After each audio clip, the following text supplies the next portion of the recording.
ओ कामना कल्पवृक्षाय वासुदेवाय धीमहि करुणाकरचित्ताय पुरुषाय नमो नमः। श्री पुराण पुरुषोत्तम भगवान को आदरणीय भक्त सज्जन वृन्द, आउनुहोस् हामी आजको सत्सङ्गलाई प्रारम्भ गरौँ। हामी पूर्व प्रसङ्गमा पुरञ्जन उपाख्यानको चरित्र संकीर्तन गर्दै थियौँ। पुरञ्जनको कथा देवर्षि नारदले प्राचीन बरीलाई सुनाउनु भएको छ। यो जीवात्मा अभिज्ञात और पुरञ्जन दुईटा अभिन्न मित्र हुन्। अभिज्ञातबाट अनुमति लिएर देशाटन गर्न गएको छ। अनेक देशमा जाँदा पनि यसलाई कहीँ मन पर्दो चित्तबुझ्दो नगर फेला परेन र हिमालयको दक्षिण दिशामा यो आयो। यहाँ 9वटा ढोका भएको एउटा नगर फेला पार्यो। भित्र प्रवेश गर्दा यसलाई बडा राम्रो सुन्दर मन पर्यो। एउटा राजमहल थियो। त्यहाँ जाँदाखेरि सुन्दर 16 तरुणी युवतीलाई देखो। आफ्नो पूरा परिवारका साथ बसेकी। उसले प्रश्न गर्यो। सम्बन्ध जोड्नको लागि युवती तयार भइन्, तर एउटा शर्त राखिन्, तिमी घर जमाई बनेर मेरो यहाँ बस्नुपर्छ। ऊ तयार भयो। उसलाई त खुसी लाग्यो, घर जमाई बने भने म यहाँको राजा हुन्छु, यो सब सम्पत्ति मेरो हुन्छ। तर उसलाई यो थाहा थिएन घर जमाईको के दशा हुन्छ भन्ने कुरा। अच्छा, घर जमाईको कुरा छोडौँ है त। बिहा गरेर माइतबाट घर आउँदा, पतिका घर आउँदा जसले अलि धेरै दहेज लिएर आउँछ नि दाइजो, अलि धेरै दाइजो लिएर आउने दुलैले दुलालाई ठाडो सिर्लाएर बोल्न पनि दिँदैनन्। थाहा छ के भन्छन्? के को घमण्ड गर्छौ, के छ तिम्रो यहाँ, यो सब मेरो माइतको, सब मैले लिएर आएको। हामीले कल्पना गरौँ त्यो बेलामा त्यो पतिको सम्मान, त्यसको इज्जतको के दशा होला। त्यही भएर यो तीतो सत्य हो। हेर्नुहोस्, अलिकता पनि स्वाभिमान छ, सम्मान छ, सम्मान चाहन्छ भने त्यो व्यक्तिले बरु गरिबीमा रहनु, आफ्नै पुरुषार्थले कमाएकोमा विश्वास गर्नु, पर अर्काको सम्पत्ति दाइजाको लालच कहिले नगर्नु। यो दाइजोले सम्मानमा ठेस लाग्छ भने अब घर जमाईको के दशा होला। अब त्यो पुरञ्जनीले हेर्नु, हातमा लिएको भातको घाँस पनि उसले खा नभन्दछन्, खान सक्दैन। खा भने खाने हो, बस भने बस्ने हो, उठ भने उठ्ने हो, हिँड भने हिँड्ने हो, जा भने जाने हो, आ भने आउने हो। यो त मदारीको बाँदर जस्तो भयो, पुरञ्जनीको क्रीडा मृग भयो। घर जमाईको यही त हालत हुन्छ, यही दशा हुन्छ।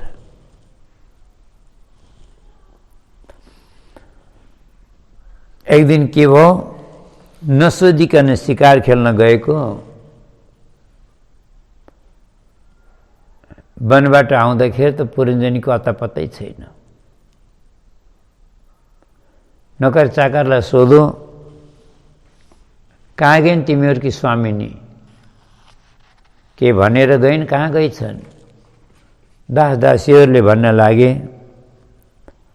नरनाथ नजानीम त्वत्प्रिया यद व्यवस्यति भूतले निरवस्थारे शयानम पश्य शत्रुहन। हे राजन,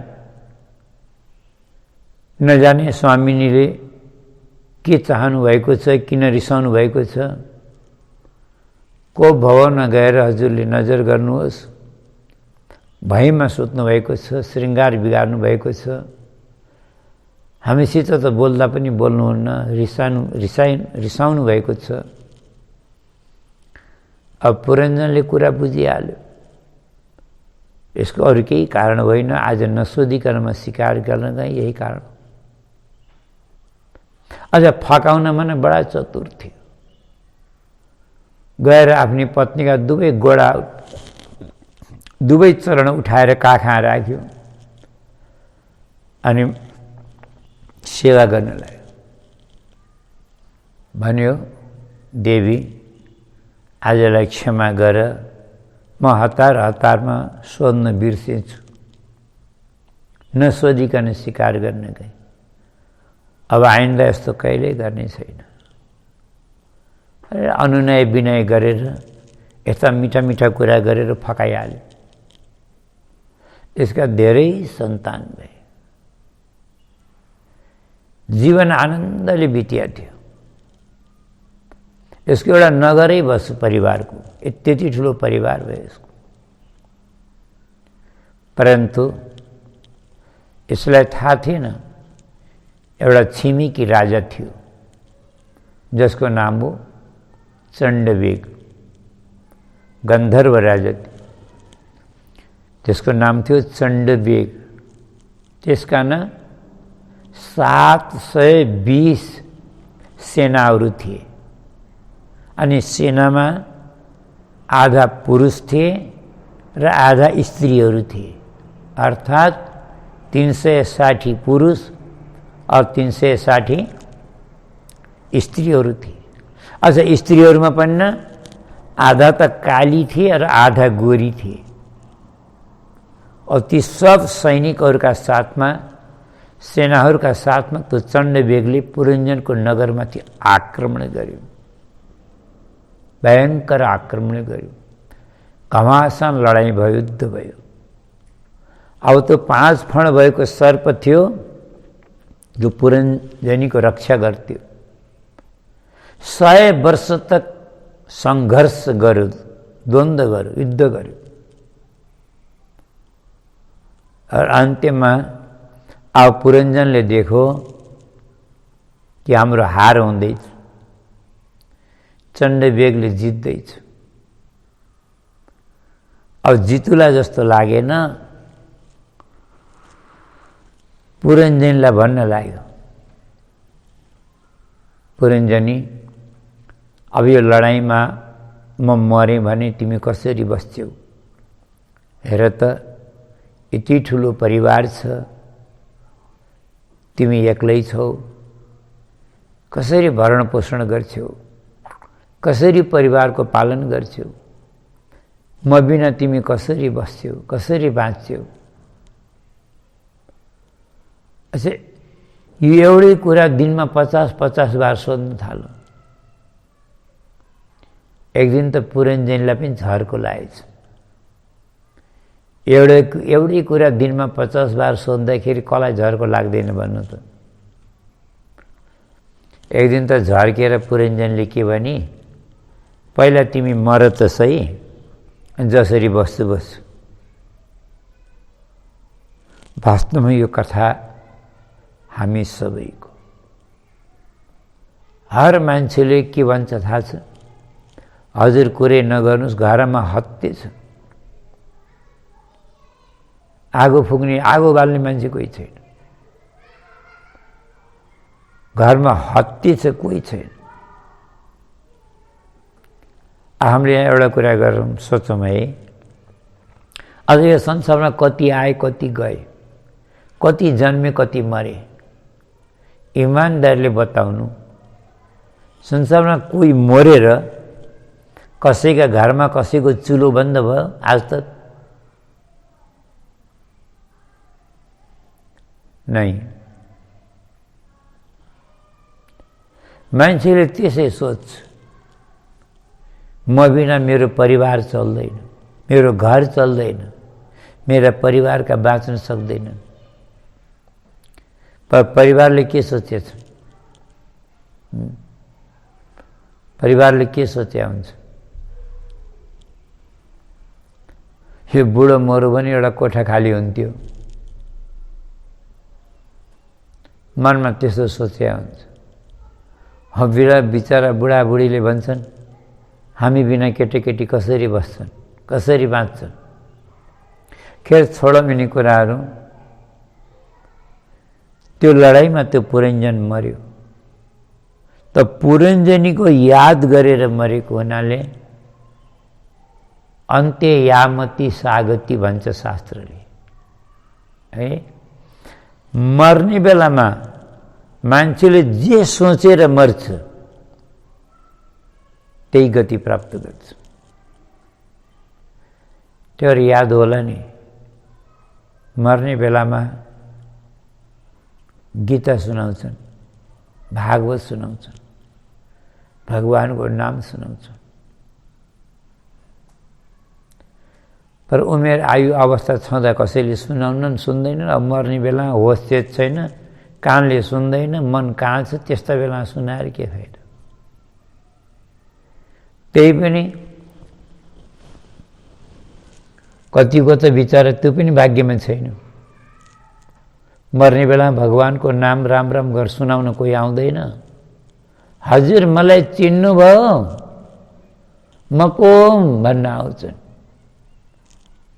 असो एउटा कुरा इमान्दारले बताउनु, मर्ने मान्छेलाई आफ्नो परिचय दिने हो कि भगवानको नाम सुनाउने हो? मर्ने मान्छेलाई भगवानको नाम नसुनाएर अरू दुनियाँभरको कुरा सुनाउन आउँछन्, आफ्नो परिचय दिन आउँछन्, मलाई चिन्नुभयो हजुर भन्न आउँछन्। सबभन्दा ठुला शत्रु तिनी हुन्। यस जन्मका मित्र होलान्, पर पहिला जन्मका शत्रु हुन् तिनी। त्यही भएर मर्ने बेलामा अरू केही सुनाउने होइन, एउटै कुरा सुनाउनु पर्छ, भगवानको नाम।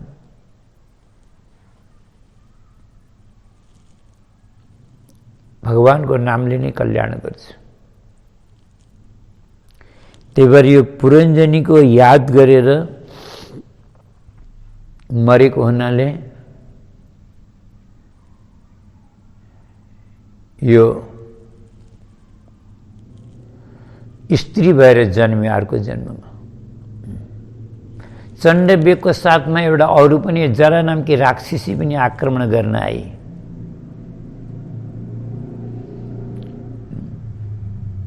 जरा नामकी राक्षसी न, यो बुढी त भइसकी पर बिहा भएको छैन, कन्या हो। कसले बिहा गरोस्, कसैले रुचाउँदैनन्।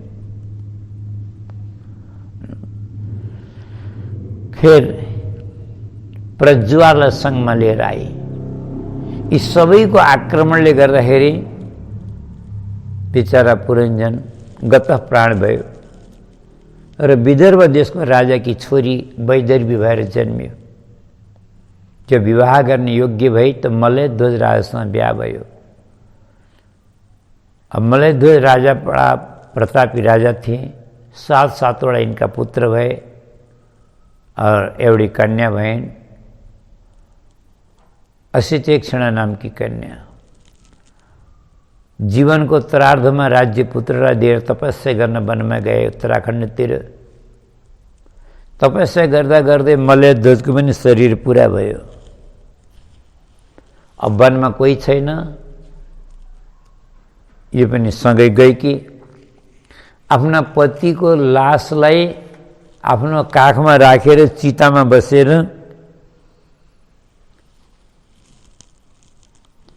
बसेर सती जानको लागि तयार भए।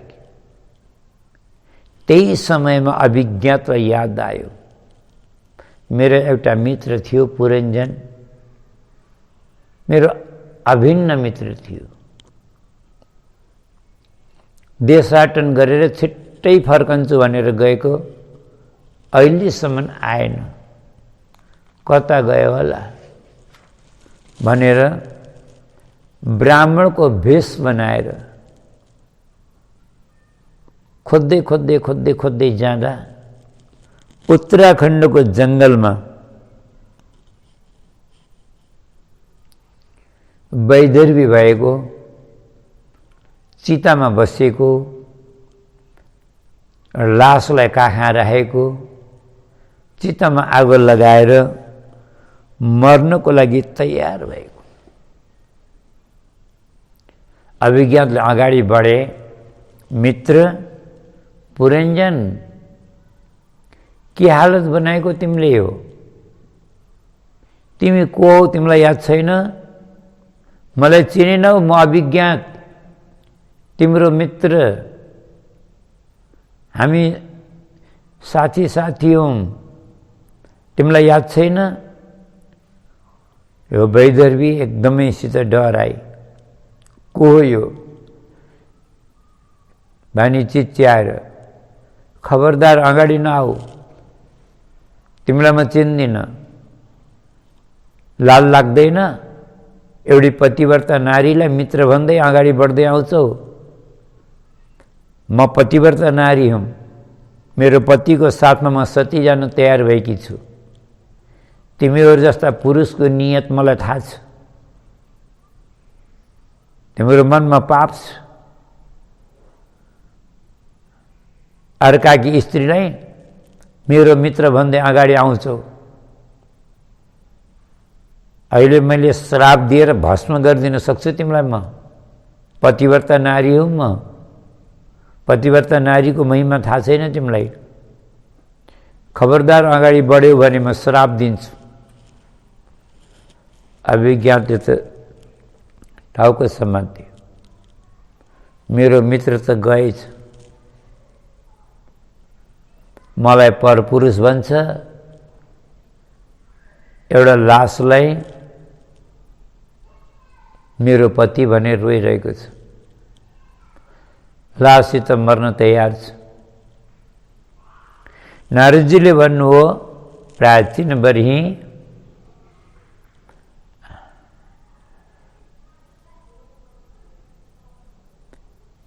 सुन, यो कथा बुझ्या पनि छौ? प्राचीन बरीले हात जोडेर भने, गुरुदेव क्षमा गर्नुहोला, हजुरका डरले टाउको हल्लाएको मात्रै, बुझेको त केही पनि छैन। अब यस्तो कथा के बुझ्ने हो? कवयस तद्विजानन्ति न वयम कर्म मोहिता। यो कथा त हजुरले यो विद्वानहरू ज्ञानीहरूले मात्रै बुझ्ने जस्तो कथा सुनाउनु हो। हामी जस्ता मूर्खले के बुझ्ने? मलाई त विस्तारले सम्झाएर भन्नुहोस्, अनि बल्ल बुझ्छु। तब नारदजीले कथालाई फेरि दोहोऱ्याउनु भयो। हेर, पुरञ्जन भनेको जीवात्माको नाम हो। पुरम जयति पुरञ्जन। यो शरीरलाई जन्म दिन्छ अथवा शरीरमा बस्छ। जीवात्मा शरीरलाई आफ्नो निवास स्थान बनाएको छ। और अभिज्ञात भनेको परमात्मा। न ज्ञात गतिर यस्य अभिज्ञात, जसको गति कसैले जान्न सक्दैन, त्यस्तो त खाली परमात्मा मात्रै हुन्छ।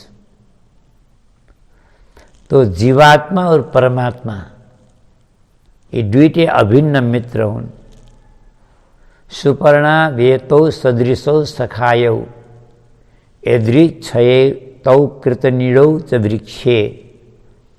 हैन, शास्त्रले के भनिएको छ? दौ सुपर्णौ अरे। दौ सुपर्णौ भनेको दुईटा पक्षी भनेको जीवात्मा र परमात्मा एउटै संसारको वृक्षमा बसेका छन्। त दुईटैमा के फरक छ? एउटाले चाहिँ संसारको वृक्षको फल खान्छ र दुखी हुन्छ, दुख सुख भोग्न पर्छ। एउटाले खाँदैन, खाली द्रष्टा भएर रहन्छ, त दुख सुखबाट अलग रहन्छ। पर हुन अभिन्न अन्तरङ्ग मित्र हुन्। त्यही भएर यो जीवात्माले परमात्मासँग अनुमति माग्छ, म देशाटन गर्न जान चाहन्छु। परमात्माले भन्नुहुन्छ जान त जाऊ, मलाई यसमा कोही आपत्ति छैन, तर मलाई बिर्सन्छौ कि तिमीले भन्ने डर छ। जीवात्माले वाचा गर्छ, नै प्रभु हजुरलाई बिर्सेर म कहाँ जाने, हजुर बिना त मेरो गति नै छैन, हजुरलाई म कसरी बिर्सन्छु, बिर्सन्न भन्छ। खेर अस्तु, भगवानले आज्ञा दिनुभयो, जीवात्मा देशाटन गर्न गयो, अर्थात् यो संसारमा गयो, आयो, 84 लाख योनिमा यो भट्क्यो, लाखौं राष्ट्रमा देशमा घुम्यो भनेको 84 लाख योनिमा भट्क्यो भनेको। यसलाई कुनै पनि नगर राष्ट्र मन परेनन्। जब हिमालयको दक्षिण दिशामा, अब हामीले हिमालयको दक्षिण भन्नाले हामीले के बुझ्यौं, हिमालयका दक्षिणमा त हामी नै छौँ होइन र, हाम्रो नेपाललाई नै भनेको जस्तो लाग्छ। किन? किनकि यो भूमि, यो कर्मभूमि हो, यो धर्मभूमि हो, और यो देवभूमि हो, यो भगवानको दिव्य भूमि हो। त्यही भएर यो भूमि देवताहरूलाई पनि मन पर्छ, त जीवात्मालाई किन मन नपरोस्।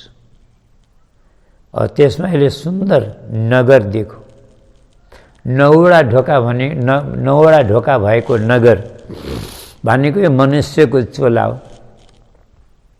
मनुष्यका शरीरमा पनि 9वटा ढोका छन्, पूर्वमा 5वटा छन्। 5वटा भनेको 2टा आँखा, 2टा ढोका हुन्, 2टा नासिका छिद्र, नाकका प्वाल चावडा भए, अनि यसको मेन गेट भनेको मुख हो, यो पूर्वको सबभन्दा ठुलो दरवाजा। दक्षिणमा एउटा ढोका छ दाहिने कान, उत्तरमा एउटा ढोका छ बाएँ कान, 7वटा ढोका भए जीवात्माले भित्र बाहिर गर्ने, कहीँबाट पनि गर्न सक्छ। भन्छ नि गरुड पुराणमा लेखेको हामी सुने आउँला, प्राण कुनै पनि द्वारबाट बाहिर आउन सक्छ। अच्छा, एउटा कुरा, समाजले मान्छे मर्यो भनेको सुनेर अचम्म पर्छन्। अच्छा, 9वटा ढोका भएको महलबाट जीवात्मा यति सूक्ष्म हुन्छ, बाहिर निस्कनु यो के आश्चर्य हो र। बरु साँच्चै आश्चर्य भन्ने हो भने त यो 9वटा ढोका भएको नगरमा भित्र कसरी बसिया छ यो पो आश्चर्य हो त। बाहिर निस्को यो कोही आश्चर्य होइन, यो त कुनै पनि ढोकाबाट बाहिर निस्कन सक्छ। अनि 2टा पश्चिमका ढोका भनेको मलमूत्र विसर्जन गर्नेवाला द्वार, हैन, कसैको प्राण मलमूत्र विसर्जन गर्ने द्वारबाट पनि निस्कन्छ। खेर, अब यो नगर मनुष्यको चोला, एउटा शरीर एउटा नगर हो, यसलाई एउटा नगर मानेको छ, राष्ट्र मानेको छ। यसभित्र यसले बडा सुन्दर राजमहल देख्यो। 16 सुन्दर युवती तरुणी भनेको बुद्धि हो, सिंहासनमा बसेकी छ।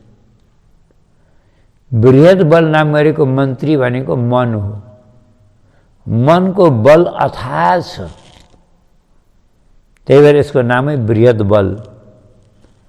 अच्छा, साँच्चै भन्ने हो भने यो जीवात्मालाई नरक लैजाने पनि मन हो, स्वर्ग लैजाने पनि मन हो, भगवानको भक्त बनाउने पनि मन हो, नास्तिक बनाउने पनि मन हो, दुराचारी, अनाचारी, व्यभिचारी, भ्रष्टाचारी बनाउने पनि यही मन हो।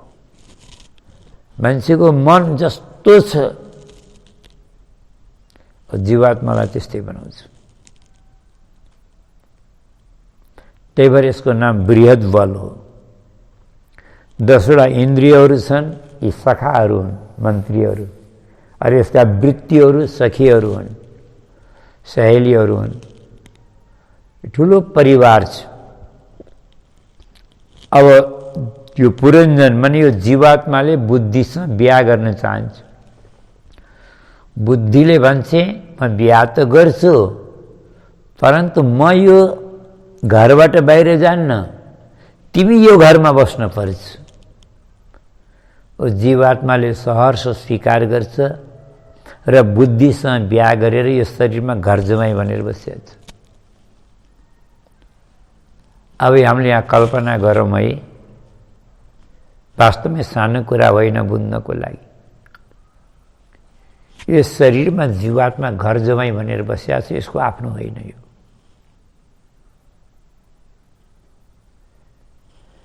त्यही भएर एकादश स्कन्धमा भगवान श्रीकृष्ण उद्धवसँग भन्नुहुन्छ, यो गृहेषु अतिथिवत बस्छन्। मान्छे आफ्नो घरमा पनि अतिथि जस्तो भएर बसो भने, यो शरीरलाई पनि आफ्नो नसम्झेर पराया परकीय सम्झ्यो भने, पारक्य शैव देहस्य बहुमे क्षयण रहता पहिला पनि आइसकेको छ। यो शरीरलाई पनि परकीय सम्झेर बस्यो भने, यसमा आत्मबुद्धि गरेर अहम बुद्धि र आसक्त बुद्धि गरेन भने, यो शरीरमा रहेर पनि परमात्मामा निष्ठावान भएर परमात्माको चिन्तनपूर्वक मननपूर्वक भगवत परायण भएर यदि यो जीवात्मा शरीरमा बस्छ भने संसारको कोही ताकत छैन यो जीवात्मालाई बाँध्न सक्ने, संसारमा फसाउन सक्ने। संसारमा फस्ने भनेको देहमा आत्मबुद्धि गरेर, संसारका विषयको अहंकार गरेर, आसक्ति स्वजनहरूको आसक्ति गरेर, यो आसक्ति अभिमान र आत्मबुद्धि देहात्मबुद्धिले मान्छे संसारमा पतन हुन्छ, फस्छ। खेर त्यही भएर अब बुद्धिले जे जे भन्छ जीवात्माले त्यही त्यही गर्छ। बस भने बस्छ, उठ भने उठ्छ, हिँड भने हिँड्छ, आ भने आउँछ, जा भने जान्छ, सुत भने सुत्छ, उठ भने उठ्छ। यो बुद्धिको किरा मृग जस्तो भएको छ, मदारीको बाँदर जस्तो भएर बसेको छ जीवात्मा शरीर। ल अब यहाँ कल्पना गरौँ, एउटा स्वतन्त्र परमात्माको मित्र भगवानको दिव्य धाममा विहार गर्नेवाला यो जीवात्मा हेर्नुहोस् त आज यो शरीरमा कसरी पराधीन भएर बसेछ, विवश भएर, लाचार भएर, आसक्त भएर शरीरमा कसरी बस्या छैन, यो त फस्या छ, यो फँसेको छ।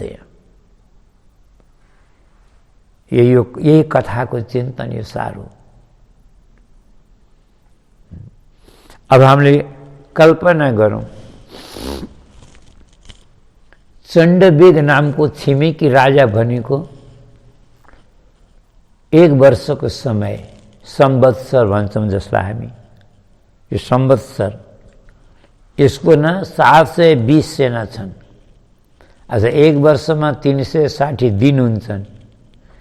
दिनलाई पुरुष भनेको, 360 रात हुन्छन्, रातिलाई स्त्री भनेको, आधा शुक्ल पक्षका गोरी, कृष्ण पक्षका काली, दिन रात आधा गोरी आधा काली हुन्छन्।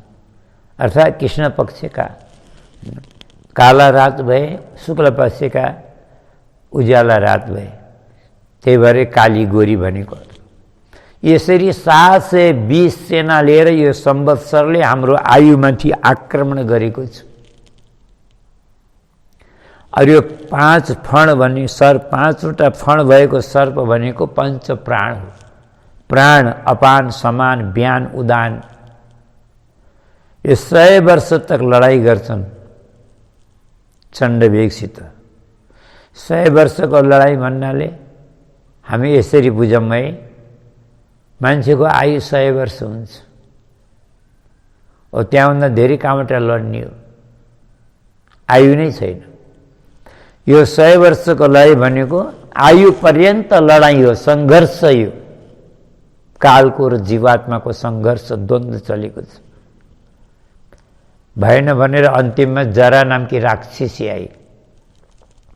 यो जरा नामकी राक्षसी भनेको बुढेसकाललाई भनेको, बुढेसकाललाई जरा भन्छन्। यो जरा राक्षसी भन्दा कम छैन के। अब कल्पना गरौँ हामीले, तपाईको सुन जस्तो निर्मल काया, चमचमाउँदो काया लाई हेर्नु त जर्जर बनाएर, कुरूप बनाएर, जीर्ण शीर्ण बनाएर हेर्नु कस्तो दुर्दशा गराइदिए यो जरा नामकी राक्षसीले, हैन। बुढेसकालले हेर्नु त मान्छेलाई के हालत बनायो आज। यो जीवन सबभन्दा दुःख भनेको के हो थाहा छ? वासुदेव जरा कष्ट। गान्धारीले श्रीकृष्णसँग भन्छन्, वासुदेव जरा कष्टम कष्टम निर्धन जीवनम पुत्र शोक महाकष्टम औ कष्टात् कष्ट गरिछु।